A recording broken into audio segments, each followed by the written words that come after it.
तक मुसलमान का जब नाम लिया जाता था तो सखावत का तसव्वुर जहन में आता था कि मुसलमान बखील नहीं होता। लेकिन आज का मुसलमान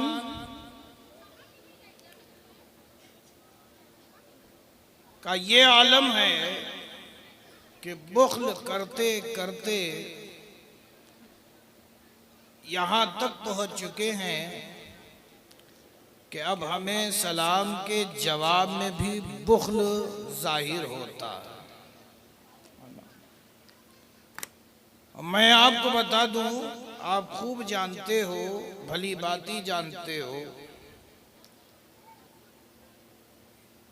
यूं तो मैं नहीं कहता पैदरम सुल्तान बूद, जबकि मेरा बाप सुल्तान का सुल्तान है।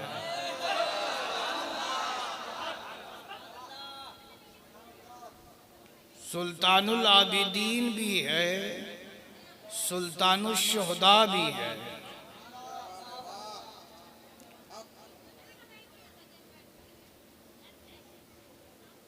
और मैं आपको बता दूं, मेरे जद्दे करीम गौसुल आजम हैं और मेरे गौस के बचपन ही का ये वाकया है कि अगर इशारा फरमा दें तो मुर्दा अपनी कब्र से बाहर निकले। तो खूने गौसुल आजम भी है और खूने गौसुल आलम भी है।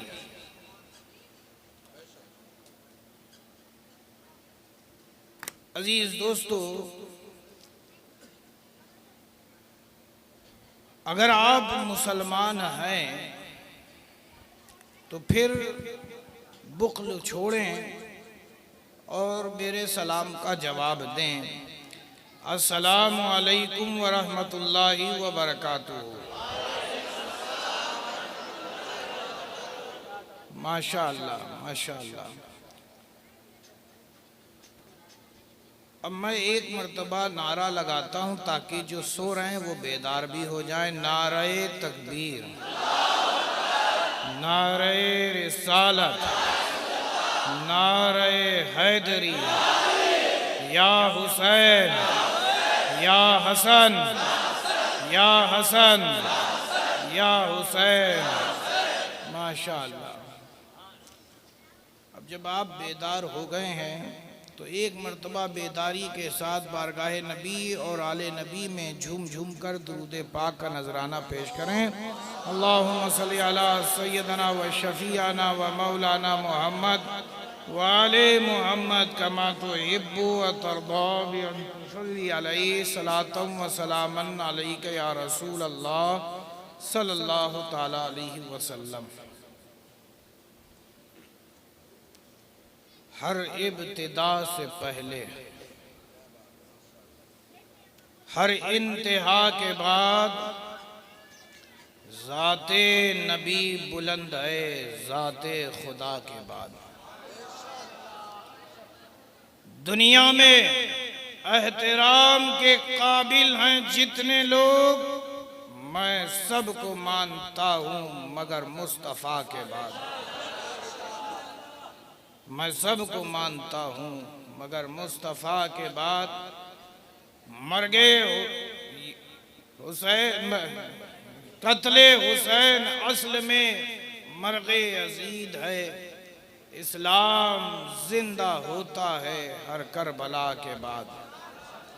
इस्लाम जिंदा होता है हर करबला के बाद। और अल्लामा इकबाल का वो शेर भी इसी मुनासिबत से, इस महफिल की मुनासिबत से सुन लें। कह दो गमे हुसैन मनाने वालों से,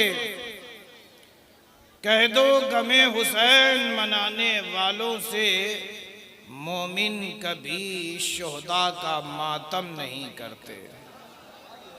मोमिन कभी शुहदा का मातम नहीं करते। अल्लाहुम्मा सल्ली अला सय्यदना व शफीअना व मौलाना मुहम्मद व आले मुहम्मद कमा तुहिब्बु व तुरदा बि अन तुसल्ली अलैहि सलातन व सलामन अलैका या रसूल अल्लाह सल्लल्लाहु तआला अलैहि वसल्लम।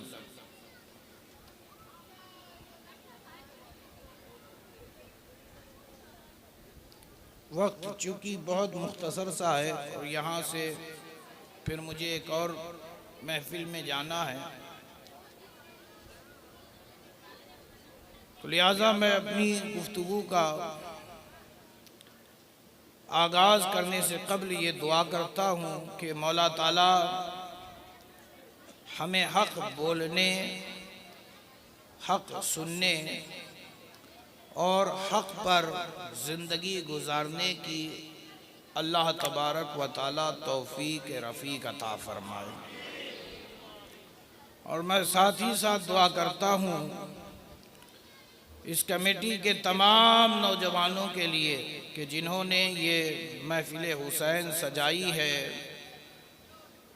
अल्लाह तबारक व ताला उनकी इस काविश को अपनी बारगाह में कबूल व मकबूल फ़रमाए और जज़ाए दारैन अता फ़रमाए। क्या हुआ भाई?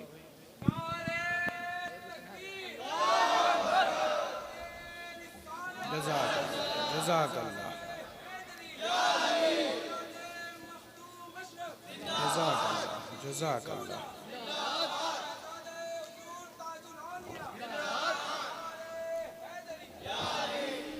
जज़ाकल्लाह।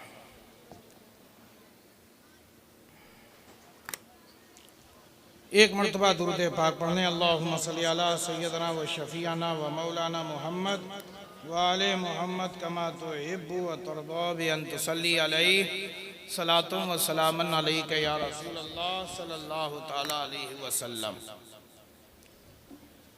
अजीज़ दोस्तों, नौजवान साथियों, प्यारे बच्चों, मेरी माँ बहन बेटियों, खुतबा मसनूना में जिस आयत करीमा की तिलावत करने का शरफ हासिल किया, रब ताला इरशाद फरमाता है, कुल ला अस्अलुकुम अलैहि अजरन इल्लल मवद्दत फिल कुर्बा। यानी ऐ महबूब, आप फरमा दीजिए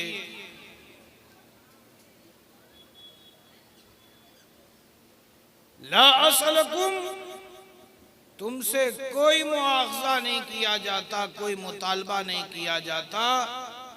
किस बात का? जो मेरे महबूब ने तुम्हारे दरमियान तबलीगे दीन की है, इस पर कोई मुआवजा नहीं किया जाता, कोई मुतालबा नहीं किया जाता, मगर क्या? क़राबतदार की मवद्दत, मवद्दते अहले बैत।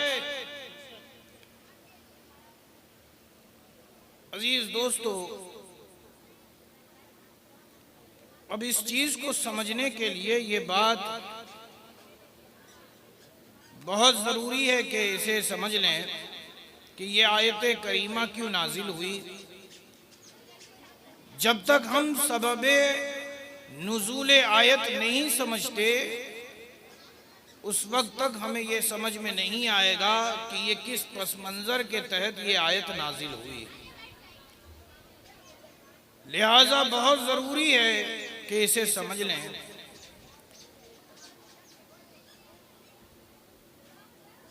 असहाब मुस्तफ़ा सल्लल्लाहु ताला अलैहि वसल्लम मस्जिद नबवी में थे, गुरु बना कर बैठे हुए थे। अब बात शुरू हुई तो यहाँ तक जा पहुंची कि महबूब किबरिया के हम पर कितने एहसानात हैं, कितने एहसानात हैं। अब जो शुमार करने बैठे तो शुमार ना कर सके। कहा महबूब, अगर आप ना आते तो कुर्बे इलाही से हम महरूम रह जाते। हमें मारिफत हक की तजल्ली हासिल ना होती, नूर हिदायत नसीब ना होता। ऐ महबूब, अगर आप हमें न मिलते तो हम कहीं गुमराही के दलदल में धंसे हुए होते।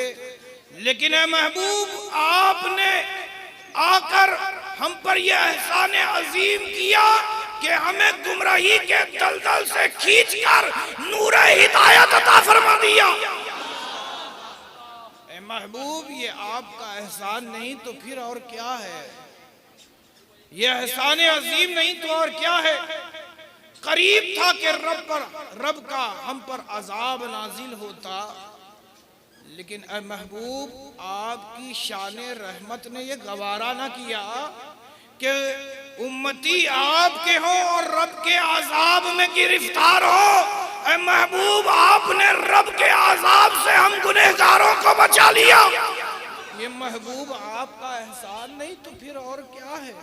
ए महबूब, ये आपका एहसान नहीं तो और क्या है? अब जो एहसान शुमार किया तो ये रो पड़े और यही कहने लगे कि मेरे महबूब ने इतने एहसानात किए हैं, इतने एहसानात किए हैं कि एक बार तो आसमान के सितारों को हम गिन सकते हैं, लेकिन महबूब के जितने हम पर एहसानात हुए हैं उसे शुमार नहीं किया जा सकता, उसे शुमार नहीं किया जा सकता। और ये बात हक है कि महबूब के जब हम पर इतने एहसानात हैं, इतने एहसानात हैं, तो वो असहाबे मुस्तफ़ा कितने खुश नसीब होंगे कि जलवे हबीबे खुदा को अपनी निगाहों से देख रहे हैं, जलवे हबीबे खुदा को अपने निगाहों से देख रहे थे, चेहरे बद्दुआ को देख रहे थे, जुल्फे वल्लैल को देख रहे थे, सीने अलम नशरा को देख रहे थे, यासीन और ताहा को देख रहे थे। वो साहब अपनी किस्मत पर जितना नाज करे उतना कम है कि उन्हें महबूब का कुर्ब नसीब हुआ, उन्हें महबूब का कुर्ब नसीब हुआ है। वह साहब बड़े खुश नसीब थे, बड़े खुश नसीब थे। हम भी जब अपने एहसानात को शुमार करना चाहते हैं तो शुमार नहीं कर पाते। वो असहाब कैसे शुमार कर सकते थे, वो असहाब कैसे शुमार कर सकते थे? अजीज दोस्तों, बहरकैफ अल मुख्तसर, अब वो इस नतीजे में पहुंचे कि महबूब ने जब हम पर इतने एहसानात किए हैं, चलो चल करके महबूब की बारगाह में कुछ नजर पेश की जाए, कुछ नजर पेश की जाए। अजीज दोस्तों, अब जो ये एहसास हुआ तो असहाबे मुस्तफ़ा ने कहा कि हमारे पास ऐसा है क्या जो हम अपने महबूब को दे दें, है क्या जो हम अपने महबूब को दे दें? ये जान भी तो मेरे महबूब का सदका है, ये जुबान भी तो मेरे महबूब का सदका है। हम चल फिर रहे हैं, ये जो खुदा ने सेहत बख्शी है ये मेरे महबूब के तुफैल बख्शी है, औलादे रसूल के तुफैल मिली है, जिंदगी रसूल के तुफैल मिली है। अरे यहाँ तक के अल्लाह का कुर्ब भी हमें रसूल के तुफैल मिला है, रसूल ना होते तो हम ना होते।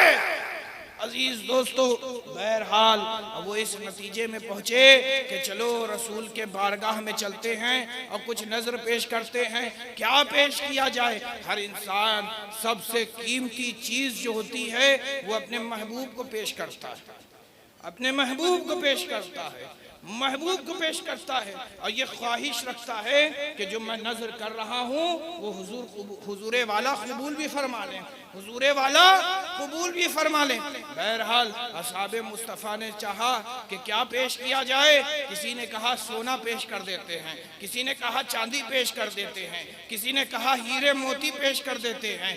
यहाँ तक के एक अंबार लग गया और रसूल के कदमों में ले जाकर असहाबे मुस्तफ़ा ने जब रख दिया और जो गठरी खोली तो अल्लाह के रसूल सल्लल्लाहु अलैहि वसल्लम बजाय इसके खुश होते, अल्लाह के रसूल नाराज हो गए, अल्लाह के रसूल नाराज हो गए।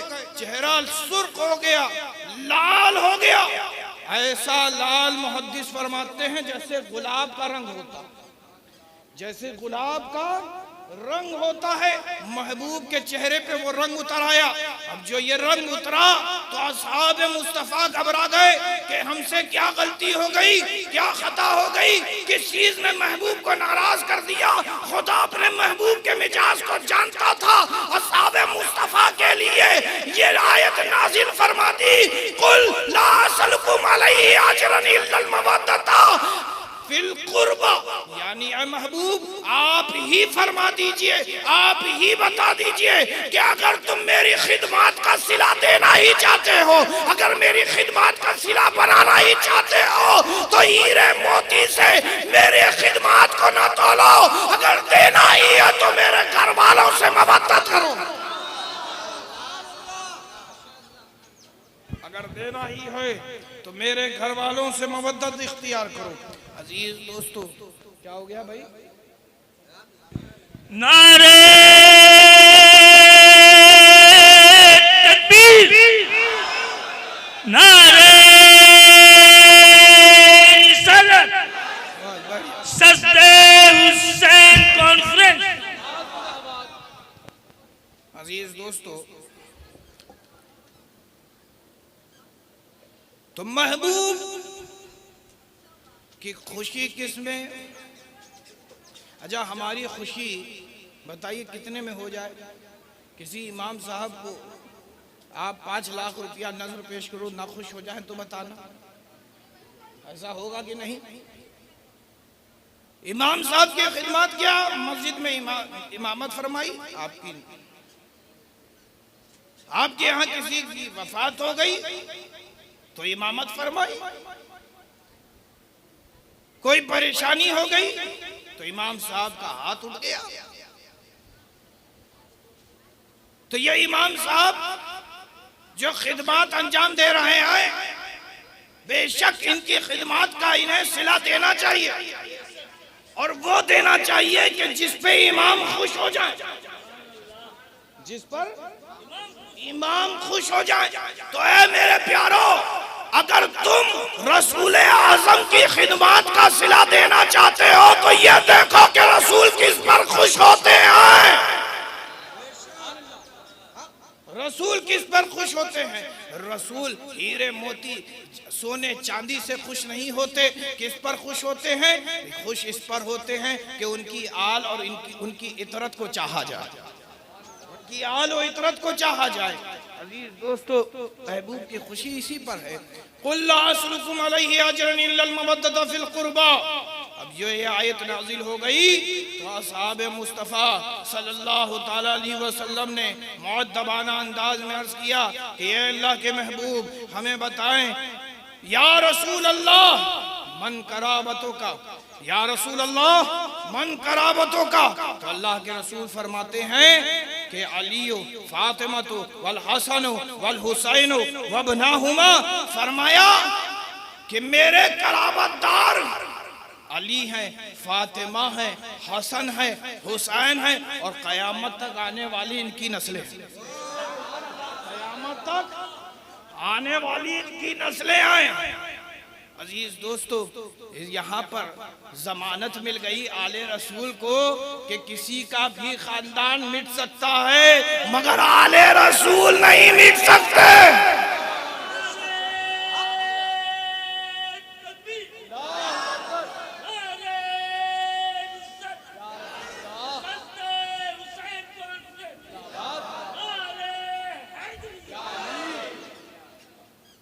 अजीज दोस्तों, जब तक ये कायनात बाकी है तब तक नबी का घर बाकी है। अजीज दोस्तों, तुम आले रसूल को मिटाना चाहते हो तो पहले इस कायनात को मिटाओ। ये कायनात जब तक रहेगी आले रसूल मौजूद रहेंगे। और ये आले रसूल क्यों मौजूद रहेंगे ये भी सुन लो। अल्लाह के प्यारे नबी सल्लल्लाहु ताला अलैहि वसल्लम ने इरशाद फरमाया, इन्नी तरक्तु फीकुम सकलाइन। क्या फरमाया? कि मैं तुम्हारे दरमियान 2 भारी चीजों को छोड़ रहा हूँ, मैं तुम्हारे दरमियान 2 भारी चीजों को छोड़ रहा हूँ। एक कुरान व इतरती अहलो बैती, कि क्या फरमाया कि एक कुरान है और दूसरा मेरी आल, एक कुरान है और दूसरा मेरी आल। इन्हें मजबूती से थामे रहोगे कभी गुमराह नहीं होगे, इन्हें मजबूती से थामे रहोगे कभी गुमराह नहीं होगे। ए अल्लाह के महबूब, कुरान का साथी बनाया तो आपने अपनी आल को क्यों बनाया, सहाबा को क्यों नहीं बनाया? तो जवाब मिलेगा कि सहाबा को इसलिए नहीं बनाया कि मेरे बाद सहाबा बनना बंद, ज्यादा से ज्यादा 50 साल, 100 साल, 150 साल, 200 साल, 250 साल में निशान नहीं। लेकिन सुनो, जब तक ये दुनिया बाकी रहेगी मेरी आल मौजूद रहेगी, मेरी आल मौजूद रहेगी। अच्छा, अब यहां पर एक लतीफ नुक्ते की तरफ मैं इशारा करता हूं।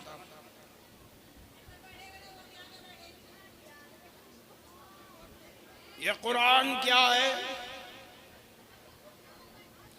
तो ये कुरान, इसके अंदर अहकाम शरा है, इसके अंदर आपको शरीयत मिलेगी, इसमें आपको हुक्म खुदा मिलेगा, इसमें आपको वाकयात मिलेंगे, इसमें आपको हिस्ट्री मिलेगी, इसमें आपको आबिदो जाहिद का जिक्र मिलेगा। ये कुरान क्या है? तो मुख्तसर में सुनो, ये कुरान थ्योरी है, थ्योरी। ये कुरान थ्योरी है। ए अल्लाह, क्या तेरे इस थ्योरी का कोई चलती फिरती तफसीर है भी? तो नबी की जात कुरान की चलती फिरती तफसीर का नाम है। नबी की जात कुरान की चलती फिरती तफसीर का नाम है। अजीज दोस्तों, तो नबी की जात में आपको क्या मिलेगा? अदाए मुस्तफ़ा मिलेगी, सुनन मिलेंगे, अखलाक मिलेंगे, किरदार मिलेंगे, गुफ्तार मिलेंगी, सखावत मिलेगी, शुजाअत मिलेगी, तदब्बुर मिलेगा, हिकमतें मिलेंगी। ऐ अल्लाह के रसूल, आपके बाद कहा अल्लाह के रसूल ने, मेरी तरफ मेरी आल, मेरी सुन्नतों को देखना है तो मेरी आल को देखो, मेरी अदाओं को देखना है तो मेरी आल को देखो, मेरे अखलाक को देखना है तो मेरी आल को देखो, और मेरे हुस्न और जमाल को देखना है तो भी मेरी आल को देखो।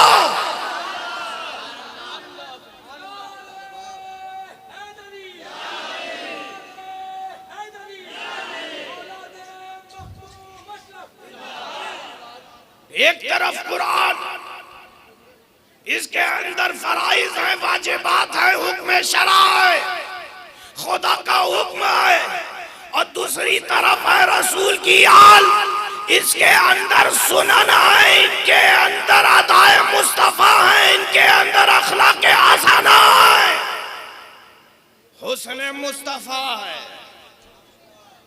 और अल्लाह के नबी ने फरमाया, इन्नी तरक्तु फीकुम सकलैन, मैं तुम्हारे दरमियान दो भारी चीजें छोड़ रहा हूं, कुरान व इतरती अहलो बैती।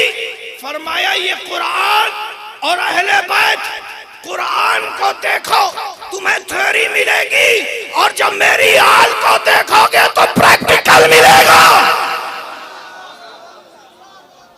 तो एक हाथ में थ्योरी ले लो, दूसरे हाथ में प्रैक्टिकल। तुम कभी गुमराह नहीं होगे, तुम कभी गुमराह नहीं होगे। और अल्लाह के नबी सल्लल्लाहु ताला अलैहि वसल्लम ने मजीद इरशाद फरमाया कि ये दोनों एक दूसरे से कभी जुदा नहीं होंगे, ये दोनों एक दूसरे से कभी जुदा नहीं होंगे, यहाँ तक कि ये मुझे हौज़े कौसर पर आकर मिलेंगे, यहाँ तक कि ये हौज़े कौसर पे आकर मिलेंगे। अजीज दोस्तों, अगर ये बात समझ में आ गई तो अब ये जान लीजिए कि अल्लाह के महबूब की मोहब्बत आले रसूल, रसूल की इतरत, रसूल की मोहब्बत। और मैं आपको बताऊं, वक्त जो चूंकि बहुत तेजी से निकल रहा है और मुझे यहाँ से फिर एक दूसरी जगह जाना है, बहरहाल एक मरतबा दुरूद पाक पढ़ें। अल्लाहुम्मा सल्ली अला सय्यदना व शफीअना व मौलाना मुहम्मद व आले मुहम्मद कमा तुहिब्बु व तर्दा बि अन तुसल्ली अलैहि सलातु व सलामन अलैका या रसूल अल्लाह सल्लल्लाहु तआला अलैहि वसल्लम। रसूल को कितने अजीज हैं घर वाले, कितने अजीज हैं। अजीज दोस्तों, वक्त आ गया मुबाहिले का। तब नबी रहमत ने फरमाया कि तुम अपने घर वालों को लेकर के आओ, अपने मर्दों को लेके आओ, अपनी औरतों को लेकर के आओ, और मैं अपने घर से अपने मर्दों को लेकर आता हूं, अपने घर की खवातीन को लेकर आता हूं। अजीज दोस्तों, अल्लाह के प्यारे नबी सल्लल्लाहु अलैहि वसल्लम हुजरे आयशा में गए। अब जो गए तो बुलाया अली को, फातिमा को, हसन और हुसैन को, और चादर डाल दी। क्या डाल दिया? चादर डाल दी। और फिर फरमाया कि ए अल्लाह, ये मेरी इतरत है, ए अल्लाह ये मेरी इतरत है, और मैं चाहता हूं कि तू इन्हें पाक फरमा दे। अभी ये कहकर मुस्तफा खामोश ही हुए थे कि हुक्म खुदा लेकर जिब्रील अमीन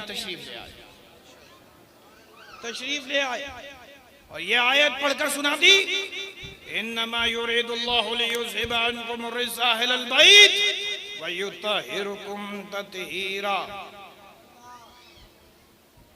यानी ये महबूब, इधर आपने इरादा फरमाया, और खुदा को महबूब कितना महबूब कि महबूब ने इधर इरादा फरमाया ही था कि खुदा क्या कह रहा है, इन्नमा युरीदुल्लाहु लियुज़हिबा अन्कुम अर्रिज्सा अहलल बैत व युत्तहिरुकुम तत्हीरा। ए महबूब, तूने इरादा किया कि तेरे घर वालों को पाक कर दिया जाए। ए महबूब, अब ये तेरा इरादा नहीं है बल्कि मेरा इरादा है, मेरा इरादा है। ए महबूब, आपने इरादा किया, अब ये आपका इरादा नहीं, मेरा इरादा है। और अल्लाह तबारक व तआला अगर इरादा फरमा ले तो बताइए क्या होता है। अल्लाह अगर इरादा फरमा ले तो कायनात मारी से वजूद में आता है, कायनात मारी से वजूद में आता है। अल्लाह ही के इरादे से कायनात का निजाम है। अल्लाह ने इरादा किया कि सूरज तुलू हो तो तुलू होता है, अल्लाह ने इरादा किया कि गुरूब हो तो वो डूब जाता है। अल्लाह ही के इरादे से कायनात का निजाम है। बगैर उसकी मर्जी के, बगैर उसके इरादे के एक पत्ता भी नहीं हिल सकता। और अल्लाह ने इरादा फरमा लिया कि ऐ नबी, आपके घर वालों को अल्लाह तबारक व तआला ने पाक कर दिया, पाक कर दिया। और कैसा खाली पाक नहीं किया बल्कि खूब खूब पाक, खूब खूब पाक कर दिया।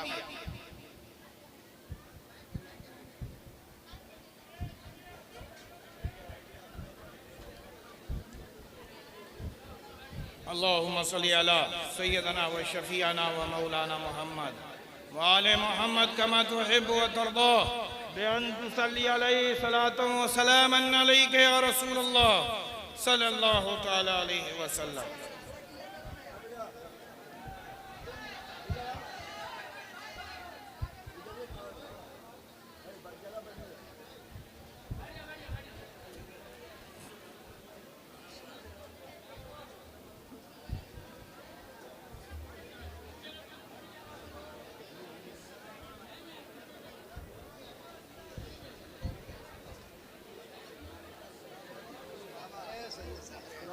माशाअल्लाह माशाअल्लाह, अल्हम्दुलिल्लाह अल्हम्दुलिल्लाह। आइए तशरीफ लाएं।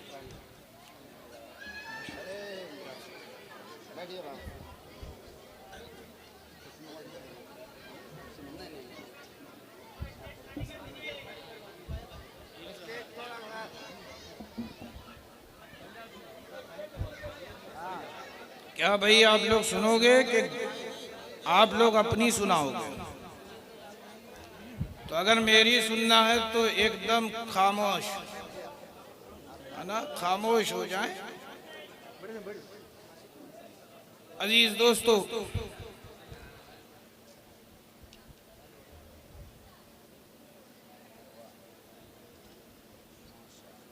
अल्लाह के रसूल को कितनी मोहब्बत है नबी के घर वालों से कि अगर कोई जुबा बयान करना चाहे तो बयान नहीं कर सकती। अगर कोई है जो बयान करने वाला है तो वो अल्लाह की जात है।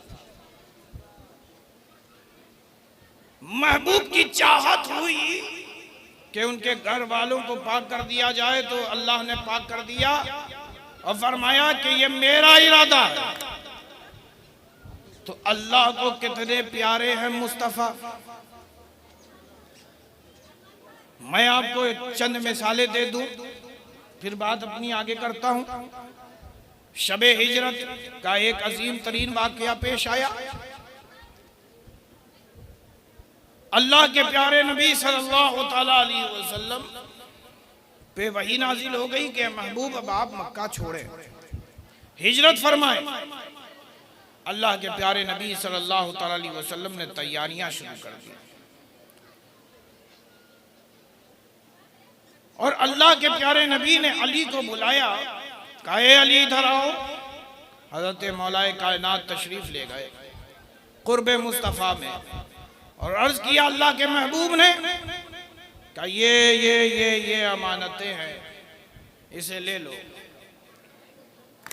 ये मक्का वासियों की अमानतें हैं जो मेरे पास रखी हुई हैं।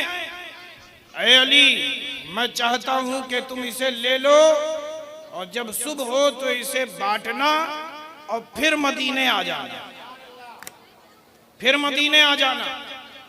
सिर्फ इतना ही अम्र रसूल नहीं हुआ, अल्लाह के नबी ने फरमाया है अली सुनो, ये मेरी चारपाई है, इस पर लेट जाओ। अली ने हुक्म रसूल पाकर एक लम्हा भी देरी ना की, फौरन ही लेट गए।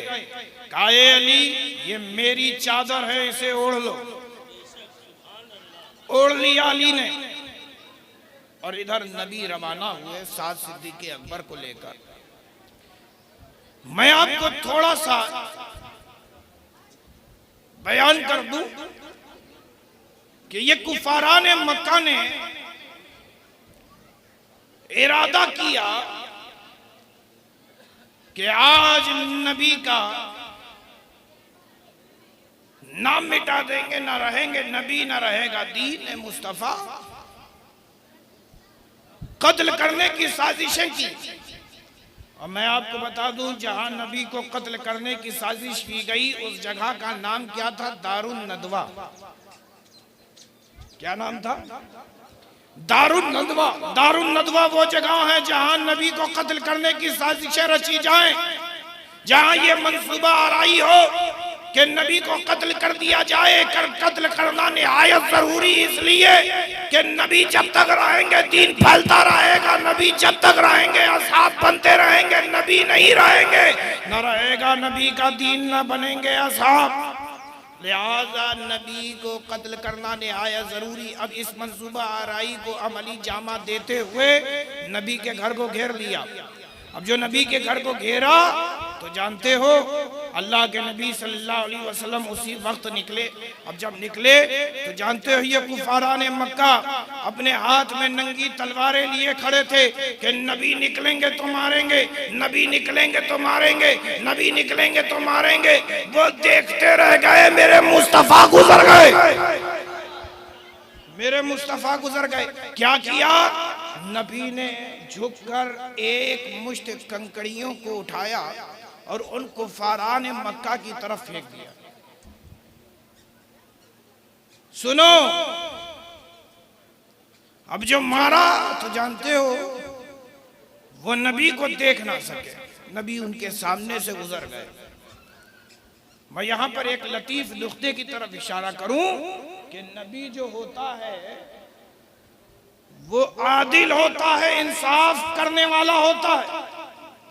अब आप देखिए साहब, किसी को कंकड़ी उठा के मारी जाए तो हो सकता है कुछ उसके जिस्म पे लगे और कुछ हो सकता है कि जिस्म पे ना लगे। 10-20 आदमी हो तो हो सकता है एक मुश्त कंकड़ी मारे, किसी को 2 कंकड़ी लगे, किसी को 1 कंकड़ी लगे। लेकिन सुनो, 40 अफराद थे और 40 के पास टोटल मिला के 80 आंखें थी, हर किसी के पास 2-2 आंखें। लेकिन नबी ने क्या मारा, क्या इंसाफ किया? किसी की 1 आंख नहीं फोड़ी, दोनों आंखें फोड़ दी, दोनों आंखें फोड़ दी। लेकिन सुनो, नबी ने मारा ये ना कहो, क्यों? क्योंकि अल्लाह ने क्या फरमाया, वमा रमैता इज़ रमैता वलाकिन अल्लाह रमा। ऐ महबूब, जो आपने कंकड़ी मारी वो आपने नहीं कंकड़ी मारी, बल्कि आपके रब ने कंकड़ी मारी है। अजीज दोस्तों, अब आप कहेंगे कि ये क्या बात हुई, मारा नबी ने और रब कह रहा है कि मैंने मारा है, मैंने मारा है। तो बात दरअसल मोहब्बत की है, बात दरअसल मोहब्बत की है। और अल्लाह जितना मेरे महबूब को चाहता है इतना किसी नबी को नहीं चाहता। आप कहेंगे ये क्या बात हुई, क्या दलील रखते हैं आप? हमने कहा इसी कुरान में कतला दाऊद जालूता, क्या फरमाया? दाऊद ने जालूत को मारा, तो दाऊद ने भी मारा, मुस्तफा ने भी मारा। लेकिन जब बात आई मारने की मुस्तफा की, तो रब ने कहा है महबूब तूने नहीं मैंने मारा। लेकिन जब दाऊद ने मारा तो वो रब ने नहीं कहा कि मैंने मारा, रब कह रहा है कि दाऊद ने मारा। मतलब साफ है कि और नबी नबी है, मगर मेरा नबी महबूब खुदा है।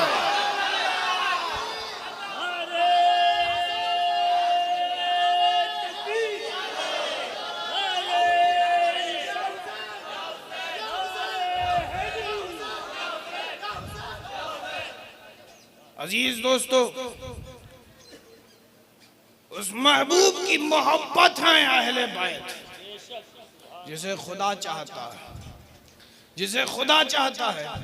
अजीज दोस्तों, एक बात मैं और एक लतीफ नुक्ते की तरफ इशारा कर दूं तो बात और समझ में आ जाएगी।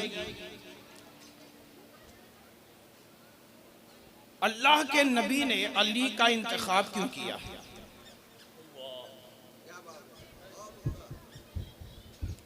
शबे हिजरत के लिए इंतखाब हुआ सिद्दीक़ अकबर का,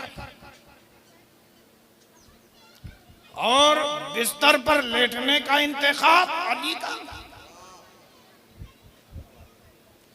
एक ही रात में 2 इंतखाब नबी ने किए,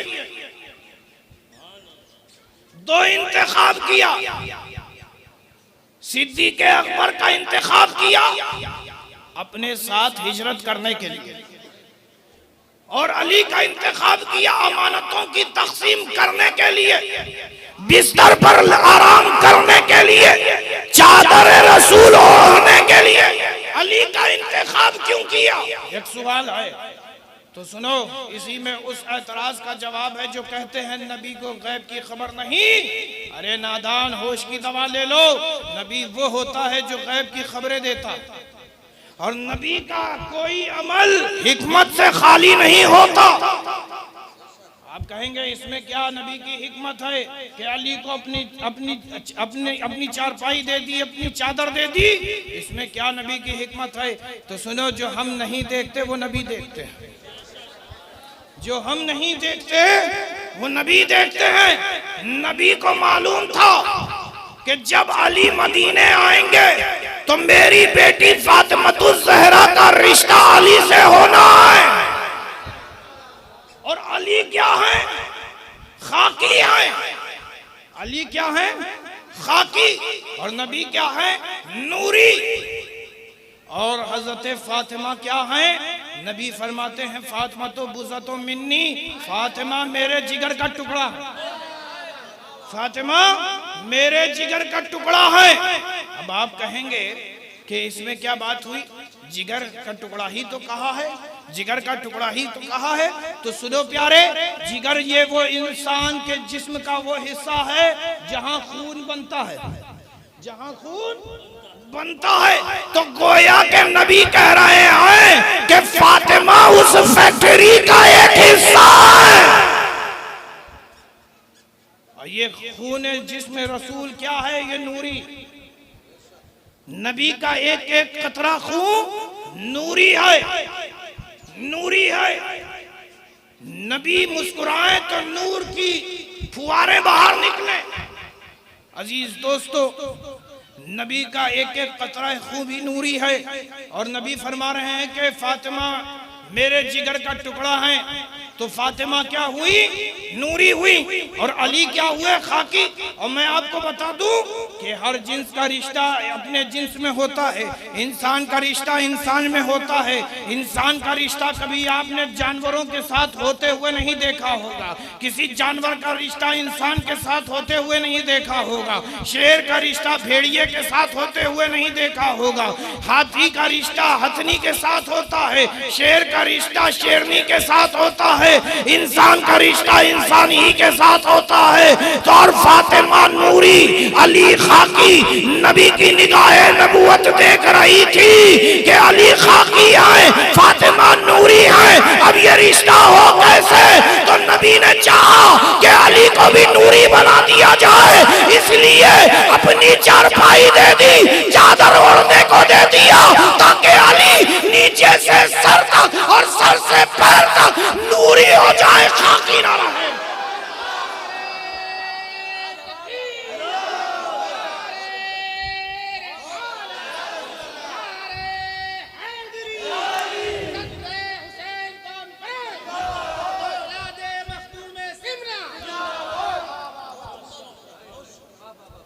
ताकि इनसे जो नस्लें आए वो नूरैन हो, नय्यरैन हो, तय्यबैन हो, ताहिरैन हो, हसनैन हो, करीमैन हो।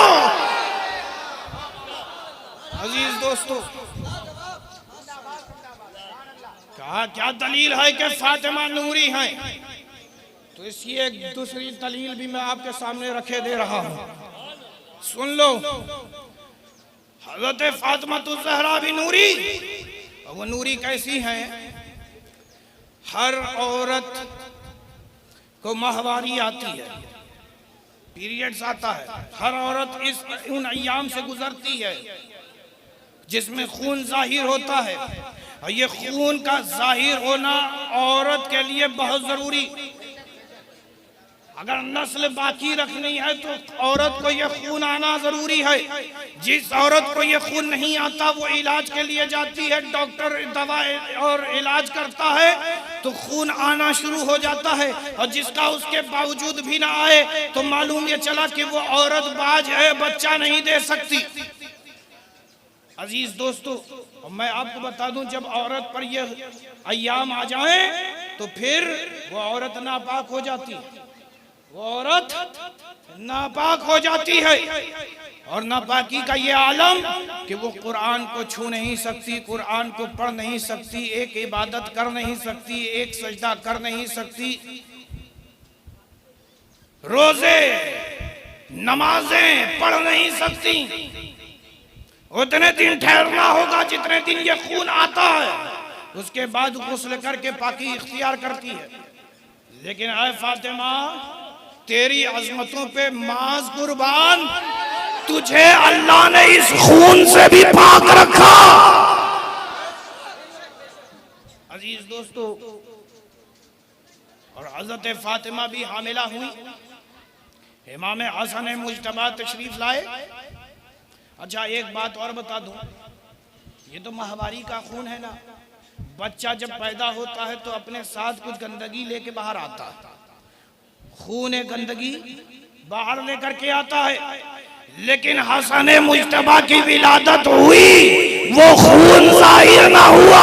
हुसैन माँ के पेट में आए, जाहिर हुए, वो खून जाहिर ना हुआ। हजरत ज़ैनब माँ के शिकम में आई, जाहिर हुई, मगर खून जाहिर ना हुआ। क्यों? क्योंकि बात यह है, नबी ने फरमा दिया था, फातिमा तो बुज़तो मिन्नी, फातिमा मेरे जिगर का टुकड़ा है। और नबी क्या है? नूरी। फातिमा उस नूरी का हिस्सा। अजीज दोस्तों, उस नूरी का हिस्सा फातिमा ज़हरा है। अल्लाह ने वो खून रखा ही नहीं। अजीज दोस्तों, इसीलिए तो आला हजरत फाजिल बरेलवी क्या खूब कहते हैं, या रसूल अल्लाह, या हबीब अल्लाह, तेरी नस्ले पाक में है बच्चा बच्चा नूर का, तू है आईने नूर, तेरा सब घराना नूर का। तू है आईने नूर, तेरा सब घराना नूर का। अजीज दोस्तों, बहरहाल अब जब बात हज़रत मखदूमा कायनात की आ गई है तो मैं ये कैसे कहे बगैर खामोश नहीं रह सकता। मैं आपको बता दूं कि मखदूमा कायनात का मकाम क्या है, मकाम फातिमा ज़हरा क्या है। मैंने एक इसी तकरीर के दौरान में मुबाहिले का जिक्र किया, आपको फिर वहीं ले चलता। अल्लाह के नबी सल्लल्लाहु अलैहि वसल्लम जब निकले तो जानते हो हसन और हुसैन अल्लाह के नबी सल्लल्लाहु अलैहि वसल्लम के बगल बगल, और नबी के पीछे हजरत फातिमा और हजरत फातिमा ज़हरा के पीछे अली। अच्छा, ये तरतीब भी बहुत जरूरी थी क्योंकि मखदूमा कायनात ये वो हैं कि जिसे किसी नामहरम ने नहीं देखा। आगे भी पीछे भी पर्दा और हर तरफ से पर्दा, और पर्दे की आड़ में हजरत फातिमा ज़हरा जा रही हैं। अजीज दोस्तों, किसी ने मुझसे पूछा कि जरा मुझे मकाम फातिमा ज़हरा को बता दो कि मकाम फातिमा ज़हरा क्या है। तो सुनो प्यारे, अल्लाह के नबी का कदम जहां पड़ रहा था वहां हजरत फातिमा ज़हरा का कदम पड़ रहा था। जहां नबी का कदम, उसी कदम के निशान पर हजरत फातिमा अपना कदम रखती, और जहां हजरत फातिमा के कदम का निशान पड़ता वहां मौलाए कायनात अपना कदम रखते। इसकी एक क्या वजह? तो अल्लाह के रसूल सल्लल्लाहु अलैहि वसल्लम को ये भी नहीं गवारा कि उनकी बेटी के कदम का निशान भी बेपर्दा हो। उनकी बेटी फातिमा ज़हरा के कदम का निशान भी बेपर्दा हो, इसलिए ये तरतीब रखी। एक दूसरा जवाब और दे देता हूँ मकाम फातिमा ज़हरा को समझो। ये है कि जहां नबी का कदम खत्म होता है, जहां नबी का कदम खत्म होता है, फातिमा ज़हरा का कदम शुरू होता है। और जहां फातिमा ज़हरा का कदम खत्म होता है, अली का कदम शुरू होता है। और अली कौन है? मन कुंतो मौलाहू फहाज़ा अलीउन मौला, जिसका मैं मौला उसके अली मौला है।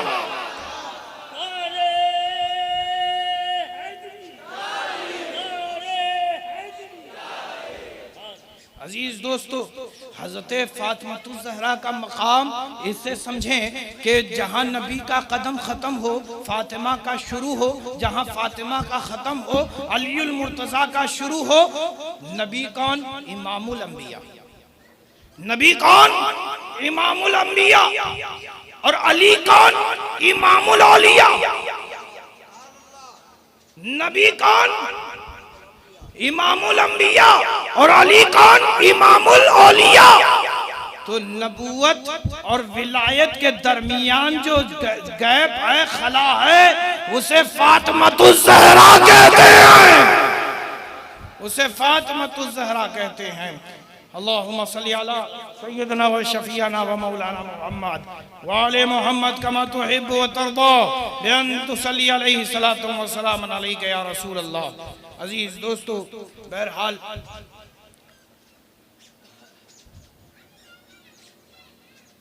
वक्त चूंकि मैं देख रहा हूँ कि मेरा ख़त्म ही हो चुका है और फिर यहाँ से मुझे दूसरी जगह जाना है ना, तो लिहाजा बस मैं यही अपनी गुफ्तगू को आखिर करता हूँ, अपने इख्तिताम पजीर होता हूँ और इंशाअल्लाह वक्त रहा तो फिर कभी आगे गुफ्तगू होगी। और मैं अब ये चाहता हूँ कि बस थोड़ी देर के लिए अब मुराक़बा व मुहासबा की तरफ अपनी तबीयतों को माइल फरमाएं। आगे की जो गुफ्तगू होनी है इंशाअल्लाह एक बड़े बाबा आए हुए